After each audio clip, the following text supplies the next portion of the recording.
Қайырлы кеш, құрметті оқырмандар. Бұл әдеттегідей боямасыз подкасты. Бүгінгі қонағымыз Қазақстан Республикасының еңбек ері, Қазақстан Республикасы парламенті мәжілісінің депутаты Мұқаш Искендіров. Қош келдіңіз. Сұхбатқа келіскеніңіз үшін рахмет. Мұқаш мырза, жалпы бүгінгі бүкпесіз сұраққа боямасыз жауап берсеңіз. Қолымыздан келгенше. Алғашқы сұрақ, енді әлеуметтік желілерде депутаттардың өмірі қызық қой негізі. Жазда қайда барып демалдыңыз? Жазда сол осы шілденің ортасына шейін сайлаушылармен кездесу бітіргеннен кейін бір ай үйде болдым, Алматыда, немерелеріммен бірге. Сол кешеден бері қайтадан осы Таразға келіп, жұмысқа жақындап қалды. Демалысымыз аяқталып келе жатыр. Сонда кеше осы жерде біраз өзімнің қоғамдық жұмыстарым бар, кездесулерім бар. Солардың барлығын осы аптада бітіріп, мүмкін жаңа депутаттармен тағы да бір іс сапарымыз бар. Түркістан облысында ендігі аптада тағы да келіп, сол енді жұмысқа дайындалып жатқан жағдай. Бір ай демалдық, бір ай толық үйде болдым, ешқайда шыққан жоқ. Шетелге шықпадыңыз? Ешқайда шыққан жоқ. Мұқаш мырза, енді айтыңызшы, жалпы депутат болудағы мақсатыңыз қандай? Миссияңыз бар ма? Енді сол мәжілістің парламент депутаты боламын деп ойлаған жоқпын ешқашан да. Енді өзім осы 40 жылдан аса өндірісте жұмыс істегеннен кейін қоғамдық жұмыспен әрине айналыстым. Облыстық мәслихаттың 3 шақырылуына депутат болғаннан кейін өзім енді жас келген сайын болды, осымен жаңағы үйде сәл демаламын ғой деген ойым болған.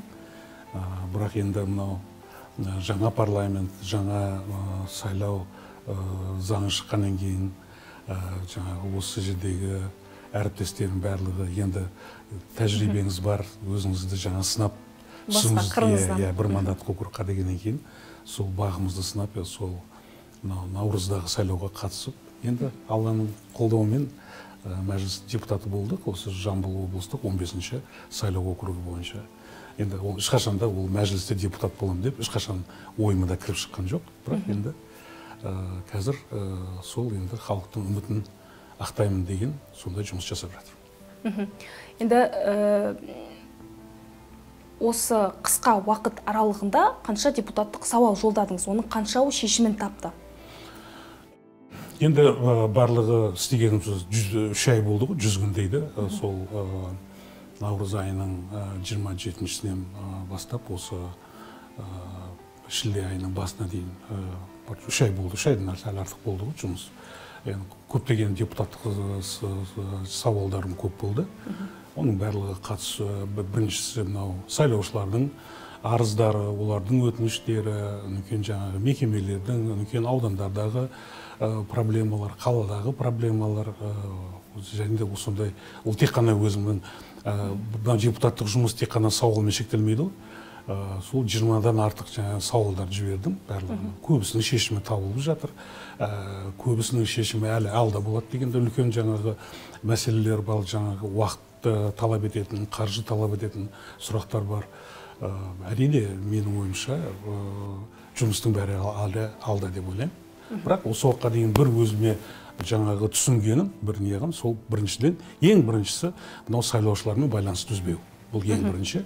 Егер менің сайлаушыларым әртүрлі өмірде жағдайлар болады ғой, сол кезде жаңағы мен солардың бір жаңағы шешімін табатын бір адам оларға көмектесу үшін өзімді солай сезінем. Сондықтан менің ойымша ең бірінші сол сайлаушылармен байланысты. Ал енді қалған енді көптеген өндірістік сұрақтар бар, салалық сұрақтар бар, мемлекеттік сұрақтар бар, заңдар бар. Олардың жаңа жұмыс тобына барлығы өзім қатысып жатырмын. Республикаға керекті ол да бір жағынан үлкен мәселе. Сондықтан мен өзімді бүгінге сол депутаттық жұмысқа енді өзімнің жаңа тәжірибемді жинаған білімім бар барлығы менің ойымша ақтауға тырысамын барлығы. Жаңа айтып жатсыз ғой, ауыл аймақтарды араладық деп, жалпы тұрғындардың ең басты проблемасы қандай болды? Мен өзім жаңа сайлауға түскенде де қазірде айтып келе жатырмын. Барлық деңгейде жаңа өзіміздің парламент қабырғасында, үкімет мүшелерімен кездескенде барлық жерде айтып келе жатқан. Қазір біздің Қазақстандағы ең үлкен мәселе бұл жұмыс орындары, жұмыссыздық. Әрине, барлығын жаңа енді Аллаға шүкір мынау экономикамызда қаржы қаражат барлығы бар. Қазір енді мынау 10 жыл 20 жылды бұрын салыстырған кезде мынау қазір білім саласы, мынау денсаулық саласы, мәдениет саласында көптеген қаржылар бөлініп жатыр. Инфраструктуралық жаңа кешендер ашылып жатыр, жолдар салынып жатыр. Аллаға шүкір оның барлығы. Бірақ бізде бүгінгі ең үлкен мәселе бұл жаңа кәсіпорындар ашу, жаңа жұмыс орындарын ашу. Әрине сонымен жаңа сайлау кезінде де айтқан өзімнің сайлаушыларыма бар. Сол мақсатта менің жаңағы ең үлкен қазіргі жасап жатқан жұмыстарымның барлығы сол мәселенің төңірегінде. Себебі енді бізде көптеген уәделер бар. Инвесторлар болсын, әкімдік тарапынан болсын, министрліктердің тарапынан болсын, басқа мемлекеттік секторлар бар. Барлығы жаңағы берген уәделер бар. Осындай кәсіпорын ашамыз, осындай жобаны іске асырамыз, осынша жұмыс орнын ашамыз деген. Сол уәделердің барлығын мен қазір барлығын көтеріп, сол кәсіпорындар, сол жаңағы мемлекеттік органдар солармен қазір жұмыс істеп жатырмын. Олардың барлығын өзіміздің комитетте, өзімнің жаңа депутаттық, өзімнің тәжірибемді пайдаланып отырып, қазір сол мәселе 3 айдың ішінде сол мәселелерді айналысып жатырмын. Оған мен сізге дәлел ретінде айтайын. Кешегі сол 3 айдың ішінде істеген жұмыстарым бар. Мынау Жамбыл облысының әкімі Нұржан Молдияровичтің алдында да сол мәселелерді көтердім. Кешегі өзіміздің премьер-министріміз келген кезде сол мен көтерген мәселелерді, сол мен болған кәсіпорындарды қазір премьер-министр өзі барып, өзі көріп, жаңағы мынау Шудағы химпарк болсын, Еврохим мекемесі болсын, Тараз қаласындағы мынау біздің очистное сооружение дейді ғой, кәріз суларын бәрін тазалайтын, барлығын соны көріп келе жатыр. Менің ойымша, егер осы үкімет басшысының сапарынан кейін мен сол сұрақтарды шешіледі деп ойлаймын. Сондықтан әрде, ары қарай да менің ойымша сол тақырыптан менің ойымша сол 5 жыл егер Алла қаласа уақыт беретін болса, барлығы сол сұрақтарды іске асыруға бар күшімді салып жатыр. Жалпы сіз Қазфосфаттан кеткеннен кейін өзіңіз білесіз, түрлі оқиғалар болды. Қаланы түтін басты, бірнеше адам қайтыс болды. Жалпы бұндай оқиғалар болуына не себеп болып жатыр? Енді маған моральдық тұрғыдан олар туралы сізбен айтқаным ыңғайсыз болатын шығар деп ойлаймын да. Енді адам ол жерден кеткеннен кейін, ой, менің кезімде мұндай болған жоқ, қазір деп айту меніңше ыңғайсыз болады. Бірақ бір айтатыным, өндіріс саласында, үлкен кәсіпорындарда менің ойымша ең бірінші тәртіп болу керек. Технологиялық тәртіп дейді, себебі бұл химия саласында істейтін заводтар, ол жерде барлығы да қатаң түрде барлығы сақталу керек. Барлығы технологиялық процестің жаңа режимдері бар, ол жерде тәртіптер бар, солардың бәрін сақталу керек деп ойлаймын. Мен ойымша бүгінгі басшылар енді жастар ғой барлығы. Мен ойымша енді ең өкініштісі әрине мынау адам өлімдері. Мен ойымша соған көңілді көбірек бөлу керек қой деп ойлаймын. Жалпы қазіргі басшыға көңіліңіз толмайды ма? Маған енді оған баға беру ыңғайсыз болады. Егер мен енді ол жерде мен де өзі жалдамалы жұмыста істедім, мен ол жерде ешқандай қатысым жоқ. Мен бұл туралы ешқандай баға бермей қояйын. Жалпы өткен жылы Қазақстанда екі рет сайлау болды. Ең біріншісі референдум. Жалпы референдумнан кейін Қазақстанда бір нәрсе өзгерді ме? Барлығымыз еліміз бірден гүлденіп кетсе, барлық мәселелер, проблемалар бір күнде шешілетін болса, әрине бұл миға қонымсыз. Сондықтан менің ойымша қазір көптеген егер бір мәселені шешу үшін әртүрлі жаңағы өзінің жолдары бар. Бірінші заңды жолдары бар. Заңды өзгертіп жатырмыз қазір. Негізінде қазір күзгі сессияда да көптеген жаңа заңдар, жаңа кодекстар келеді. Олардың барлығын қабылдауымыз керек. Енді мысалға шын айтайын, бізде талай жылдар болып көтеріліп келе жатқан, мысалы, әр ауылда жайылымдар туралы мәселесі болды, қоғамдық жайылымдар. Сол біздің жаңағы осы көктемгі сессияда сол шешімін тапты. Қазір былай қарасаңыз, соның барлығы іске асып жатыр жұмыс. Бір мәселені шештік деп айтуға болады. Екінші жаңағы біз мынау конституцияға мынау Қазақстанның байлығын бәрі халықтікі дедік қой. Соның бір жаңағы нышаны деп айтуға болады. Мынау мемлекеттік қордан балаларға жаңағы қаржы мәселесі да, оны осы күзде бәрі екінші оқылым барлығы біткеннен кейін жаңа жылдан бастап ол заң жұмыс істей бастайды.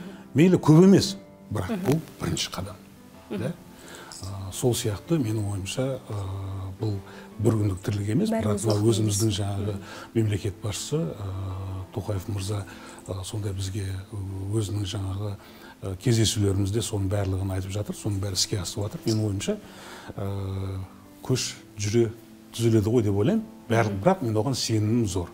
Енді мынау әділетті қоғамды құрып жатырмыз, мемлекет жаңа халықтың мұқтажын есту керек деп жатырмыз. Әрине қиын процесс, бірақ менің ойымша барлығымыз ел болып, сол ішінде біздің депутаттық әріптестеріміз де бар. Менің ойымша шешіледі деп ойлаймын. Негізі билік екі түрлі әлемде өмір сүріп жатқан жоқ па? Сүріп жатыр. Оны ешкім жасыратын ештеңкесі жоқ. Мысалға біздің жергілікті органдардың басшылары бар, мемлекеттік органның басшылары бар, жаңа мемлекеттік органдар бар, барлық жерде басшылар бар. Менің ойымша әрине олардың жаңағы қарапайым халықпен бүгін арақашықтық үлкен деп ойлаймын.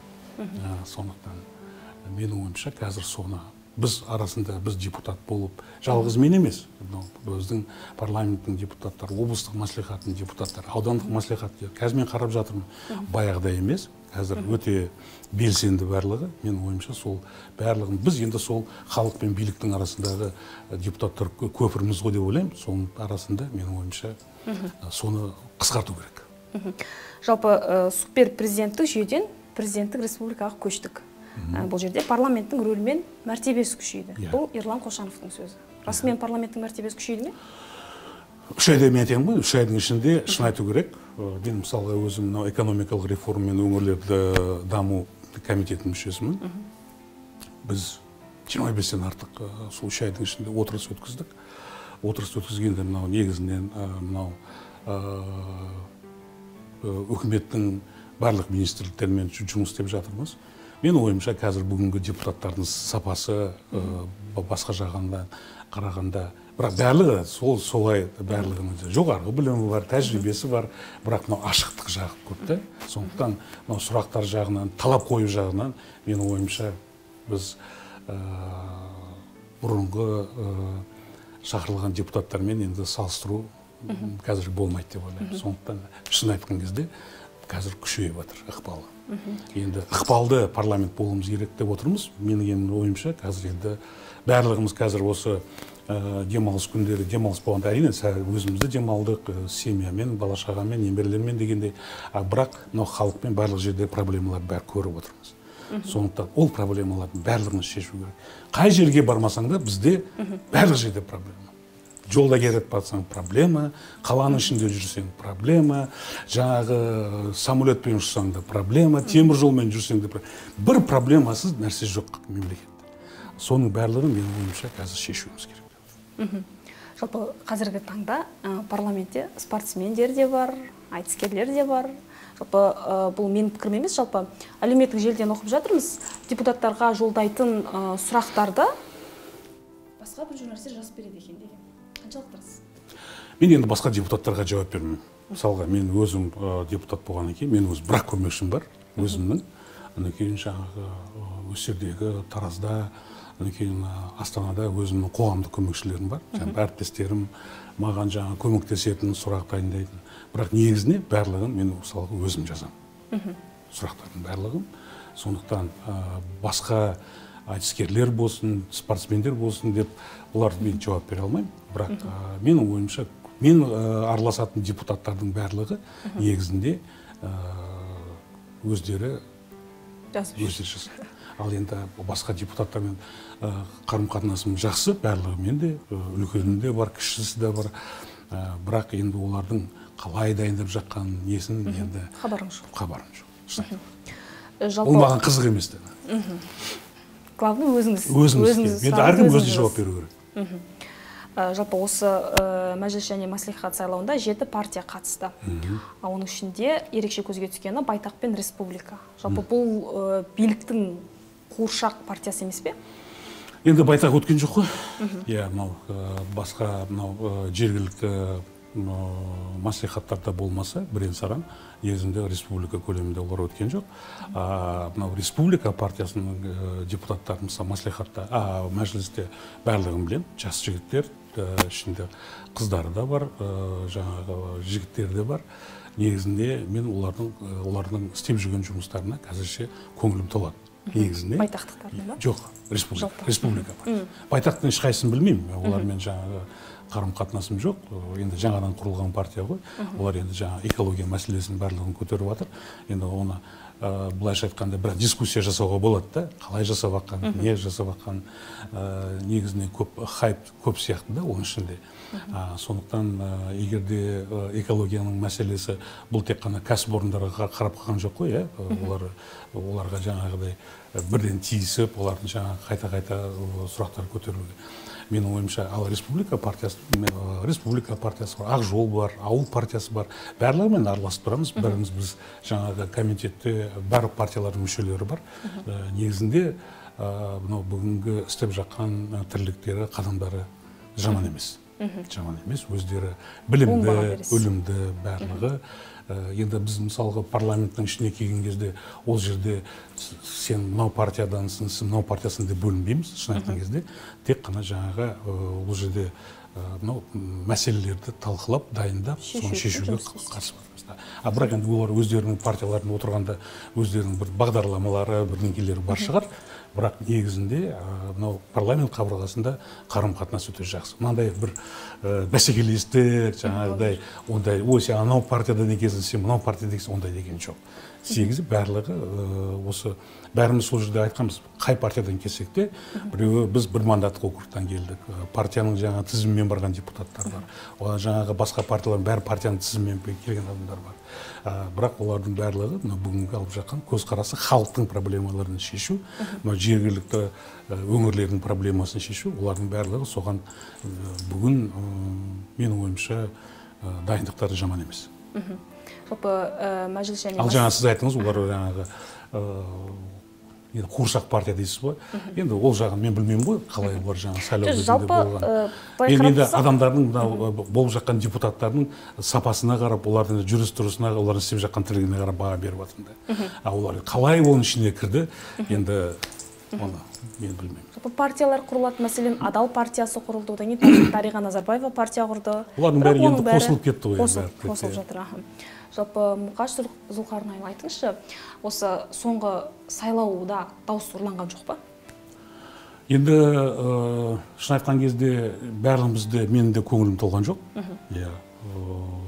Сайлау барысында ең бірінші әрине менің жаңағы түсінгенім мынау халықтың мынау сайлауға қатысқанда өзінің мынау инертті сезінуіне. Көрдіңіз ғой енді көбісі.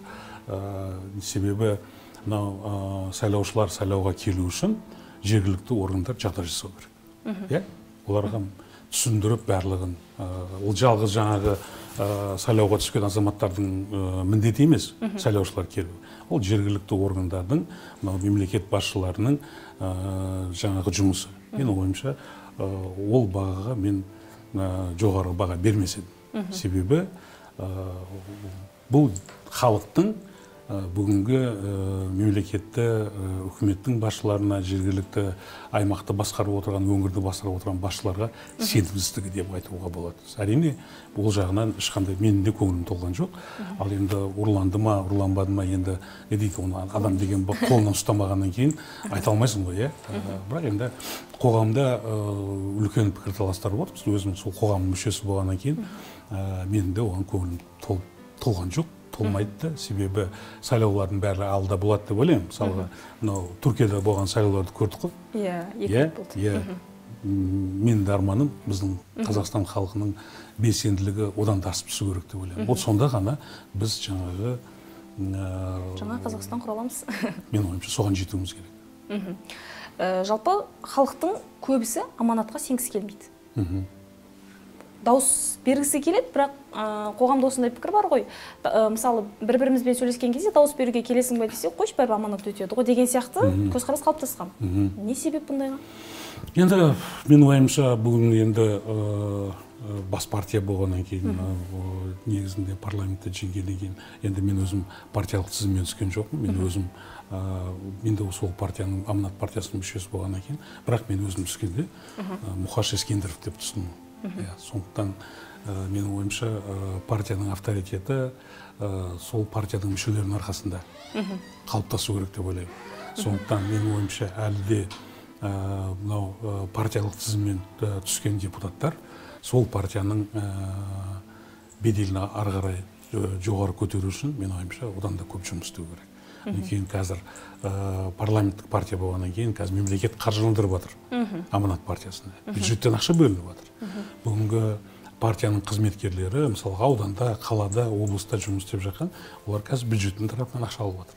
Сондықтан халық олардан сұрау керек, бүгінгі жаңағы проблемаларды шешуге, барлық жерді шешуге Аманат партиясы бүгін сол борышты көтеріп жүр деп айтуға болады. Сондықтан халық олардан сұрау керек, олар халықтың жаңағы үмітін ақтауға тырысу керек. Жалпы ауыл аймақты аралап жүрсіз ғой. Сол кезде мен Аманат партиясы келдім деген кезде халықтың көзқарасы қандай болады? Енді барлығы біледі, мен келген кезде мен айқайлап Аманат партиясы демеймін ғой. Мен өзім жаңағы депутат Мұхаш Ескендіров деп келіп, мен арашында айтатын партияның беделі партияның мүшелеріне байланысты. Мен сияқты. Сондықтан мен ешқашан да оны жасырған емеспін. Барлық жердегі атрибутикасы бар, барлығы барын алып жүрмін. Сондықтан менің ойымша барлық мен талай әріптестерім бар, Аманат партиясы мүшесі, олардың қоғамның алдында жаңағы авторитеті үлкен деп айтуға болады. Сондай көп болу керек деп ойлаймын. Бірақ енді әрине ол көп партияда көп мүшелі болғаннан кейін енді миллионға жақындап қалдық қой деп ойлаймын. Сондықтан әрине барлығына қиындау жауап беру, бірақ соған тырысуымыз керек. Жалпы партияның аты Нұр Отаннан Аманатқа өзгертілді. Бір нәрсе өзгерді ма жалпы? Или аты өзгерген емес? Өзгерді, өзгеріп жатыр. Шын айту керек, енді мен не дейді, мен жаңағы Аманат партиясынан мен айлық алып жатқан жоқпын, ештеңе алып жатқан, бірақ көріп жүрмін, өзгеріп жатыр. Шын айту керек, қазір өте көп жастар жұмыс істеп жатыр Аманат партиясында, басшылары да өте жас, бүгін жаңағы атқарушы, хатшы да жаңа өте жас жігіттер. Менің ойымша, егер олар осы 5 жылда солар сол Аманат партиясы, жалғыз депутаттар емес, Аманат партиясы, менің ойымша, сенімді ақтау керек. Енді айтыңызшы, жалпы билікте жүрсіз ғой, үкіметке берер бағаңыз қандай? Енді мен билікте жүрген жоқпын. Бізде әрине былайша айтқанда біздің құзырымызда орысша айтқанда полномочия көп, бірақ билік жоқ. Мен мысалға келе салып мынаны шеше салмаймын, мен барлық жерде. Мен тек қана жаңағы сұраймын, сұрақтарды қоямын, талап етемін. Сол жағынан менің жаңағы не дейді орысша айтқанда жаңағы өзімнің жауапкершілігім де бар, міндетім де бар. Сондықтан менің ойымша әлі де оған ең бірінші бізді қазіргі қоятын мақсат күзде, өздеріңізді көретін шығарсыздар, біз үкімет тарапынан қойылған сұрақтардың барлығын шешуін талап етеміз. Осы мен өзім жаңағы өте не дейді, орысша айтқанда критично настроен дейді олардың сапасына, олардың жаңа басшыларына. Сондықтан осы күзде, қыста менің ойымша үкімет мүшелерінен біз талапты күшейтеміз. Просто күшейтеміз. Қазірдің өзінде де олардан жаңағы талап етіп отырмыз, шешу керек екенін. Сондықтан қазір мына күзде ең бірінші 24-ші жылға, мысалға біз кіріп қойдық қой, уже 23-ші жылға бюджеттің барлығы алдыңғы парламентте қаралынып, қабылданып, уже іске асырып жатыр. 24-ші жылда қазір осы күзде үкіметпен бірге біз жұмыс істейміз. Менің ойымша, сондықтан көптеген мынандай орысша айтқанда воздушный жобалардың барлығын, оның бәрін жойып, тек қана халыққа керекті мәселелерді шешуге, сол қаржының бәрін 24-ші жылы жұмсауға тырысамыз. Сондықтан менің ойымша, үкімет мүшелеріне мынау күзде өте қиын болады бізбен бірге жұмыстау. Жұмыс деп бізбен тіл табысуға. Тіл табысу қиын болады дейсіз? Бізбен өте қиын болады. Жалпы тілі жойылған ұлттың өзі де жойылады дейді бұл қазақтың сөзі. Жалпы қазіргі таңда үкіметте жаңа министр, жас министрлер деп жатырмыз ғой. Бірақ ағылшын тіліне судайды, бірақ қазақ тіліне шорқақ болып келіп жатыр. Енді мен олардың барлығы ағылшын тілінде судай деп айта алмаймын. Былай енді жаңа өздерінің деңгейінде олар біледі, бірақ орыс тілінде біледі. Менің ойымша қазір біз әрине мен де өзім жаңағы қазақ ұлтының баласы болғаннан кейін бәріміз де тілді құрметтейміз, оның орны бөлек. Ал енді бірақ бүгін енді менің де әріптестерім бар, жаңағы көптеген министрлер бар, олардың орынбасарлары бәрінен жаңа тіл жағынан тиіседі. Сынға қалып жатыр. Иә. Мен ойымша қазір енді ол уақытысымен келеді, қазақ тілінің орнын ешкім ала алмайды. Болашақта да ешкім ала алмайды. Қазақ тілі жойылмайды деп сенім түрде айта аласыз? Мен айта аламын, сенім түрде айта аламын. Бірақ бүгінгі экономика мәселесін, халықтың жағдайын жақсартуға бәрін тырысуымыз керек. Қазақтың тілі өз орнына келеді. Сондықтан менің ойымша қазіргі кезде мемлекетімізде болып жатқан проблемаларды шешуге бәріміз тырысуымыз керек. Ең бірінші. Егер мынау ұлттық деңгейде мемлекеттік деңгейде сол проблеманы шешетін болса, ол қазақ тілі бәрі орнына ешкім ала алмайды. Қазірдің өзінде ресми тіл барлық жерде, барлығы да сөйлейді. Енді бізде бір не айтайын да, бір байқағаным бар. Мысалға, Америкаға барып сіз ағылшын тілін жақсы сөйлемесеңіз де, сіз жаңағы интервью бересіз, әңгімелесесіз, ешкім сізге күлмейді. Сізді қайтаға ынталандырады. Америкада. Бізде басқа ұлттың жаңағы өзіміздің балдар қазақша сөйлеп, сәл-сәл дұрыс сөйлемей жатса, бәріміз күлеміз, кекетеміз. Мен ойымша оны қойымыз керек. Қайтаға біз оларды мақтап, оларды қайтаға қорғалап, оларды жаңағы ынталандыруымыз керек деп ойлаймын. Сонда дұрыс болады. Ол ойын жеткізсе болды ғой, орысша, қазақша араластырып әйтеуір тырысатын болса, біз оларды күлмеуіміз керек. Біз сондай бір күлетін әдетіміз бар. Мен ойымша оны дұрыс емес деп ойлаймын. Сондықтан ол жаңа орыстарда да бар. Күледі жаңа орысша сөйлемесең, ой деп күледі. И біздің қазақтарда да бар. Ал Америкаға барыңыз, или Англияға барыңыз, шетелде жүрген кезіңізде, сіз тіліңізді, ағылшын тілін білмесеңіз де, бірақ ойыңызды айтып жатқан болсаңыз, сізден интервью ала береді, сізді телевизордан да көрсете береді, сізге ешкім ештеңе демейді. Сын айтпайды дейсіз ғой. Иә. Сондықтан біз сәл-сәл өзімізді сол жағынан тәрбиелеуіміз керек деп ойлаймын. Сонда ғана оған қайта-қайта, ой, жарайсың, қызым, мотивация беру керек. Ой, сен айтып отыр, өте тамаша, ой, осылай жалғастыра бер деп, арқасынан қағып, оны біз мақтап қоюымыз керек. Күлетін жағдай емес. Егер бәріне күле беретін болсақ, ол бір күнде ол үйренетін қазақ тілі болатын болса дұрыс емес қой. Ой, анау 2 айда үйреніп алыпты. Оның бәрі өтірік. Ешқандай тілде 1 айда, 2 айда жаңағыдай жақсы, қатесіз сөйлеуге болмайды. Енді қазіргі таңда ер жігіттер әскерге аяғымен барып, табытпен оралып жатыр. Әрине, бұл өмір болғаннан кейін әртүрлі жағдай болады. Сондықтан мен өзімді жаңа қарап отырмын.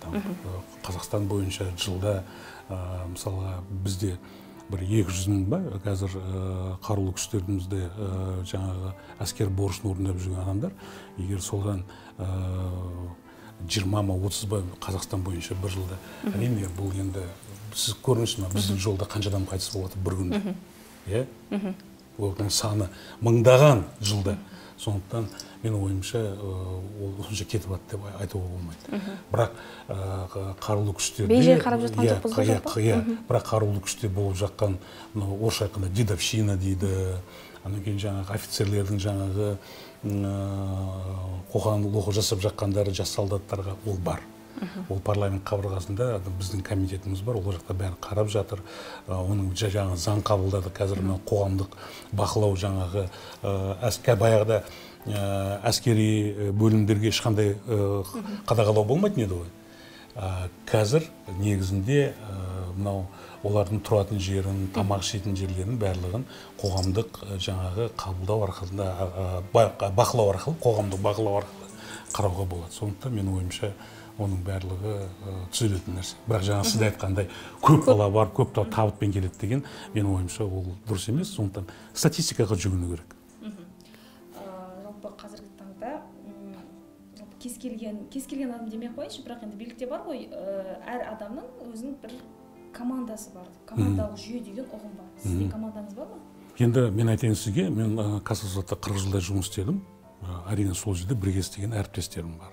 Бірақ мынау мен өмір бойы мынау мен қасымда болады, мынау менде ондай болған жоқ. Сондықтан жастармен көп жұмыс істеп, жылда оларды қабылдаймыз. Енді қазір депутат мен айтып отырмын ғой, мен бір өзім ғана бардым. Астанада қасымда бір көмекшім бар. Ресми бір ғана көмекшім. Ол сол жақтың тумасы, сол жерде менен 1-2 жас кіші, ол да жасы келген кісі. Так что ондай нәрсені ешқашанда мен, бірақ менің жолдастарым, әріптестерім барлық салада бар. Барлық салада бәрімен араласамын. Сондықтан егер ертең мысалға да біреуге мына салаға осындай жаңағы маман керек дейтін болсам, тауып бере аламын. Ұсына аламын. Енді жаңа айтып жатсыз ғой, жаңадан жұмыс бастаймыз деп. Тағы қандай депутаттық сауал жолдамақшысыз? Жоспарыңыз қандай? Енді мен жаңа айттым ғой, басында халықпен кездескенде өңірлерде барлық жаңағы кәсіпорындарды аралағаннан кейін өзіміз демалысқа кетер алдында күзде қыркүйектен желтоқсанға дейін өзімнің жоспарым бар, комитетке кіргізген. Ең бірінші мынау квазимемлекеттік органдарды әр ай сайынғы өзіміздің комитеттің қарасында солардың жаңағы техникалық, экономикалық жағдайын тексеру. Себебі, бір-екі ауыз айтайын, бізде мемлекеттік бюджет бар, республикалық бюджет бар. И және квазимемлекеттік кәсіпорындар олардың өздерінің бюджеті. Оны ешкім қадағаламайды. Олар мемлекетке пайда әкеліп жатыр ма? Олар мемлекетке жаңағы қаржы тауып жатыр ма? Пайда келтіріп жатыр ма? Ешкім қадағалаған жоқ. Біз бір кәсіпорынды самұрық қазына өңдеу дегенді осы маусым айында қарап үлгердік.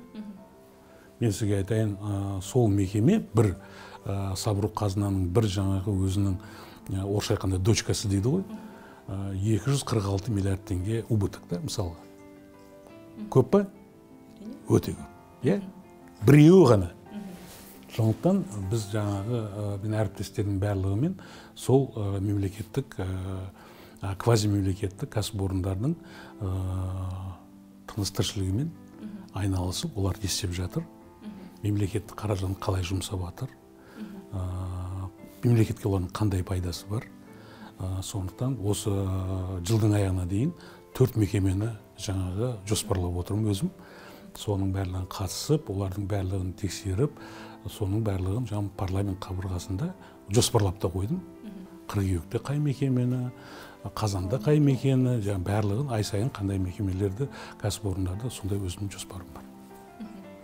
Басшылық арнайы. Қазір жаңа Қазақстанда өсіріп жатсыз ба? Тырысып жатырмыз. Жаңа Қазақстан деген мен ғой, жаңа Қазақстан деген сіз ғой. Егер біз екеуміз 20 миллионның арасында өзімізді сезінетін болсақ, менің ойымша қалған 19 миллион 991-ден келіп барлығы сондай болу керек деп. Әркім өзінен бастау керек. Жоқ, қазір халық екіге бөлінген. Бірі жаңа Қазақстан дейді, бірі ескі Қазақстан. Әлі ескі Қазақстанның иісі әлі көп, тіршілігі көп, оның барлығы бәрімізді көріп отырмыз, барлық жерде. Мен өзім мысалға барлық жерде, Астанада болсын, Алматыда болсын, Таразда болсын, халықтың барлығы мен жаяу жүрмін. Бүгінде мысалға қалада жаяу жүрдім. Енді мен шын айтайын, қаланың тұрмыс тіршілігі маған өте ұнаған жоқ. Тараздың ұнаған жоқ. Себеп? Себеп енді көрдіңіз қараусыз қалған сияқты, басшылар жаңа қаланың тазалығына қарамайтын сияқты. Не көңіліңіз толмайды демек? Қазір көңілім толмайды, мысалға. Бақытжан Әмірбекұлы. Енді фамилиясын айтпай-ақ қояйын, бірақ қаланың басшысы біреу ғой, соған көңілім толмайды. Бүгін көрдім, мысалға. Ол жаңа Қазақстан ба, ескі Қазақстан ба? Ескі Қазақстанда қандай еді? Мен айтамын, сол көгеріп жаққандар бүгін сарғайып жатыр. Сонда не деп айтуға болады? Сондықтан менің ойымша әркім өзіне байланысты болу керек. Сондықтан менің шын айтуым керек, бүгінгі қаланың тазалығына менің қаланың тазалығы деген не? Бұл әр тұрғынның көңіл күйі. далаға шыққан кезде, қалаға шыққан кезде, егер жаңағы барлық жерде мусор жатыр, шөптердің бәрі сарғайып кеткен, ағаштардың бәрі қурап кеткен, бұл қандай? Жаңа Қазақстан ба, ескі Қазақстан ба? Жаңа Қазақстан мұндай болу керек емес қой, қайтаға гүлденіп тұру керек сияқты. Сол сияқты барлық жерде, әр нәрсе, жаңа айттым ғой сізге, барлық жерде проблема бар. Қай жерге барсаңыз да, бәр жерде проблема бар. Оны егер мен өз қолымнан келетін мысалға сол проблеманы шешсем, сіз шешетін болсаңыз, әрине сонда ғана жаңа Қазақстан болады. Сондықтан Қазақстанға мен өзімді жауапты деп есептеймін. Сіз де жауапты деп өзіңіз есептеуіңіз керек. Бәрі 20 миллион қазақ халқы осы Қазақстанға бәріміз өзіміз жауаптымыз деп сезінуіміз керек. Ол сонда ғана біз жаңа Қазақстанда боламыз. Ал облыс әкіміне қандай баға бересіз? Енді облыс әкіміне баға беретін енді меніміз ғой, баға береді, халық береді. Сіз халық ретінде беріп көріңіз. Халық ретінде. Егер халықтың өкілі ретінде айтатын болсам, егер де жаңағы қазір осы 3 айдың ішінде өткенде осы келген кезде кездестік, барлық проблемаларды айттым. Мен өзіңіз білесіз, мен әрқашанда ашық айтатын адаммын. Менің ойымша, сол мен айтқан көтерген мәселелердің барлығын кеше көрдім ғой, премьер-министр келген кезде барлығын ашып көрсетіп жатыр. Егер сол сұрақтардың бәрін шешетін болса, мен 10 баға беремін, шешпейтін болса, теріс баға беремін. Сіз пікір айту үшін бірнеше уақыт күтуіңіз керек қой? Жоқ, енді бір күнге айтқан кезде мен де ол кісінің де мүмкіншілігін білемін. Ол мысалға егер де әкім айтып 5 минуттан кейін шешілетін болса, әрине ол бәріміз қасында отыратын едім ғой, сол 5 минутте шешпейінше. Бірақ оның барлығы уақыт керек, қаражат керек. Жаңа айтып отырмын ғой, енді мен депутат ретінде ол кісіге жаңағы көтерілген мәселелердің бәрін қазір шешіп жатыр. Ал енді егер оны аяғына шейін жеткізетін болса, уақыт бар, көреміз. Жылдың аяғында бар, ендігі жыл бар. Егер де сол кезде шешіліп, бәрін орнына келетін болса, әрине бұндай әкімге 10 баға беруге болады. Әзірше күтіп отырмыз. Бүкпесіз сұраққа боямасыз жауап берді деп айта аламын. Осымен боямасыздың кезекті саны аяқталды. Келесі кездескенше аман сау болыңыздар.